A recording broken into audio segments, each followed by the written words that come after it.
Welcome to Business Line's State of the Economy podcast, where you'll find insight, analysis, and the story behind the numbers. Good day and welcome to the State of the Economy year-ender on the Indian IT industry. To help gain insights on how the IT industry was in 2024 and how the sector is likely to be in 2025, we have with us Sangeeta Gupta, Senior Vice President and Chief Strategy Officer of Nasscom. Sangeeta comes with a vast experience in business planning, business intelligence, and business development.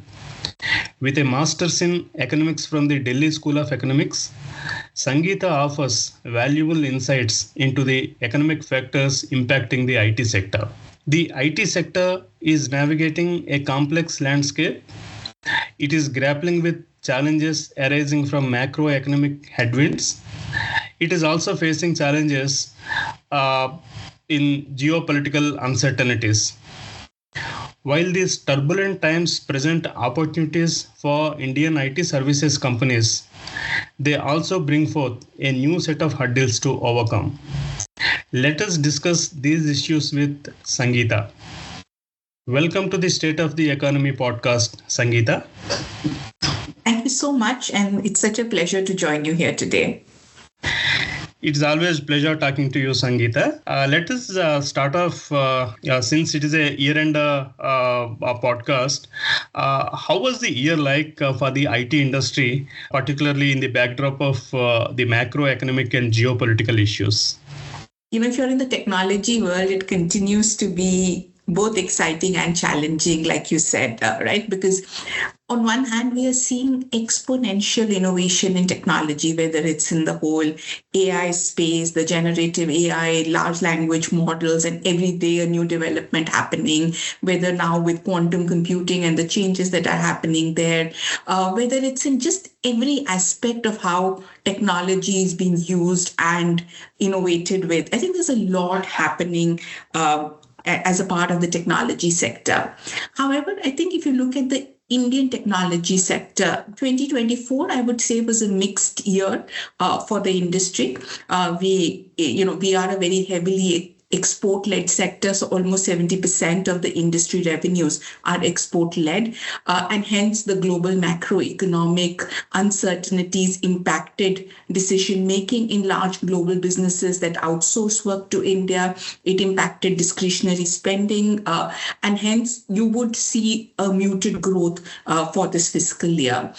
However, I think, as we were tracking 2024 on the back of what has happened in 2023, you do see some evidence of a slow recovery coming in. So just the first half of the year, if I track the data from listed public companies, you would see, from a negative of 0.1% in H1 2024, we had a positive of 2.6% in 2025. Headcount, which was negative again, or just marginally flat in 2024 first half of the year, grew a little in 2025 first half of the year. I think some of the key verticals like banking and financial services, manufacturing, retail, all of which were declining in 2023, started witnessing a slow growth in 2024. So I would say that as we are ending 2024, we are ending it on a slightly more positive note than we did in 2023. And the expectation hopefully would be that this trend of recovery can continue as we move into a new fiscal year. That is very heartening to know, Sangeeta. Amid all the gloom and all, the signs of green shoots, are always good for economy in general, and also for people, particularly those waiting for jobs in the IT sector. Good news on both counts. I agree totally. I think we've had almost 24 months of low growth, so it will be good to see at least the uptick in whatever form that comes up. Yeah. See, the big thing last year, though it was there the previous years, the big trend last year was AI. with a particular reference to generative AI. We have seen several new launches from the IT biggies like Google, Facebook globally. And India is also seeing a large number of developments with regard to AI and generative AI. Sangeeta, according to you, have these two sectors, AI and generative AI, have they become good enough to bring in good revenues for IT services companies? Great question, Kurmanath. But as I look at it, I think the pace of AI innovation, like I said earlier, is growing humongously. And I think even in India, if you see our data, our latest report says there are almost 240 plus generative AI startups in India. If I just track AI, Gen AI activity by some of India's large tech services companies, it's growing 5x, 6x, right? So there's clearly a lot of action happening in the whole generative AI space. This could be through platform build out that is happening. It could be through partnerships that is happening. It is through a massive effort of upskilling and skilling its existing talent. So, and in the startup world, it's all about, building new applications, whether it's for customer care, whether it's for supply chain management, whether it's for HR. You're seeing a whole range of applications that are getting built, both by new companies that are coming up in the Gen AI wave, as well as existing companies that are infusing AI into their offerings. However, I think to answer the second part of your question, which is really talking about revenues from AI and Gen AI, the adoption, I think, at scale, particularly in global enterprises, is still relatively slow, Kurmanath. So, while we are seeing a lot of action from building out proof of concepts, a lot of excitement there, but the real adoption at scale is still lagging. That is being determined by multiple factors. The first is really the global slowdown that we talked about. So people are very cautious on discretionary spending. They're very clear on what is the return on investment I will get with one more technology that is being talked about. I think the second is what we are seeing is the large data silos that exist within these enterprises. So I may be a large bank, but my data is scattered all over different functions, different departments, different countries. And to get the best benefit of AI, Gen AI, I first need to put my data in place. So what we are seeing right now is that the data opportunity, which is the data engineering, data cleaning up, data annotation, everything related to data, is actually 5 times more than the AI opportunity. So clearly, every company is building out its own AI solutions, its own data solutions, data capabilities. And that is where the uptick is. I think the real AI opportunity is probably still 12 to 18 months in the making, but you're seeing a gradual uptick. Obviously, there are some global enterprises that are at the cutting edge and are already making a lot of investments. But I think for the Indian tech services clients, it's still not as visible. Okay, I think the ground is being prepared, as you are saying, for the growth in the next 12 to 18 months. Yes, please. See, there is a lot of hectic activity going on within the IT services companies with regard to AI and generative AI, and they are also piloting certain projects in their clients' locations. Some of the clients, as you are saying, they are very cautious about launching AI within their networks. But while this is the situation, there is an interesting trend that is happening. A few days ago, I wrote a story that there is a huge shortage of skills in AI and generative AI. The shortage is so high that some companies are actually stalling their projects, AI projects. How do you see this situation, and what is Nasscom is doing to address this?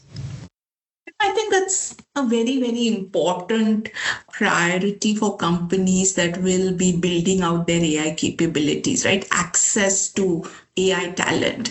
Clearly, I think if you see India, which has 5.5 million people that are working in the technology services space, I think upskilling our talent for data and AI is clearly a huge opportunity that India has to go out and leverage. But I think, Kurmanath, what we did as Nasscom is when we looked at the AI talent, we said there has to be a pyramid approach to the AI talent, right? There is the top end, which is the data and AI experts who will be building out these large language models, the PhDs in data sciences, and the core research guys. I think the next layer is the AI architects, so the people who will build on top of maybe the chat GPTs or the Llama 3s of the world, will build out, like Infosys has recently built out a small language model, right? So they will be the ones who will be building out on top of existing models. Then you have the AI integrators, right? Where you're saying that I'm using a contact center software. How do I use an agentic solution to make my solution faster, more efficient, more productive? I think the fourth category, what we're calling as the AI enthusiasts, right? So I may be a content creator in a tech services company. I could be in the internal functions like HR. How am I leveraging AI for my increasing my own productivity? And the last is really that everyone should know something about AI as a citizen, because there are increasing issues around deep fakes and frauds that may be also coming up with more prevalence of AI. So as we look across this pyramid, the skill sets that you need are going to be quite different, right? So companies are actually have built out their own learning programs that are at least saying, okay, if I'm an AI integrator or I'm an AI architect, how do I upskill my people? It's not only about I need data science people. I need every technology person in my company to understand how to use an AI tool. So that's why you see the data point of almost 1 million plus people have been already reskilled on AI.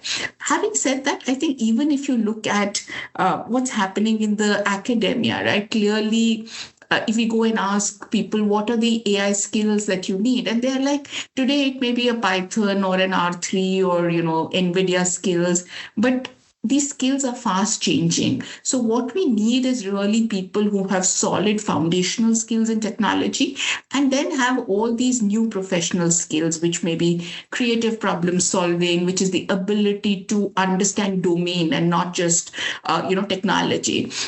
So I think the whole AI skill space is changing because specialists will be needed for one kind of tasks. For others, it will be your ability to reimagine an existing process, reimagine an existing business. And that is where I think the new professional skills will become equally and more important. You need multi skills instead of one specific. Yes, because one skill will get redundant very fast. In fact, I think a skill that is increasingly emerging is what they're calling as the learnability skill, right? So do I have the learnability skill to move from one technology or one domain to another? Because nothing is going to stay stagnant for long. The pace of technology innovation has become 1/10 of what it used to be many years back, right? Yeah, earlier only startups used to look for people with multiple skills. Now even established IT companies, they are also looking for people with diversified skills and domain knowledge. Exactly. Yeah. See, this actually brings to the last question, Sangeeta. Since this is an year-end podcast, I would like to know what is the outlook for 2025 for the IT industry. So I think, Kurmanath, we're putting together our analysis. We are talking to a lot of people, and we'll publish a more detailed insights in our annual event at February 2025. But like I said, I think initial discussions point to at least a little more optimism than what we saw in 2024. How so there's not going to be a hockey stick growth. I think we are all clear that it is going to be a slow recovery that we will see in 2025. But I think that is what, as Nasscom and the tech industry, we are really looking for, saying what are the sectors that will grow. It isn't everything in the IT industry may not grow at the same pace. One factor I did not talk about was how GCCs have grown in India, and they've become so important as a part of the overall industry, almost 25% of the industry revenues. So how will GCC expansion happen? How will the engineering R&D sector, which has actually been a green shoot of growth over the last 2 years, continue to grow? So I think as we look at 2025, we got to look at segmented growth. And within that segmented growth, saying which will be the pockets that will grow faster, which will be the pockets that will still be recovering. But I think I'll end on a note of optimism and saying we do expect, hopefully, the 2025 should be better than 24. Of course, if there are no untoward global incidents that happen. Yeah, I think the worst is behind us. On several issues. One by one, I think the issues are getting solved. Thanks, Sangeeta. Sangeeta says there is slow recovery. Green shoots are happening. The year 2025, we need to look at segmented growth. Some segments are promising. They are promising some good growth, and there are some other segments that we need to look at where growth rate is relatively lower. Thanks, Sangeeta, for your insights. Thank you so much, and thank you so much for inviting me for this podcast. Thanks.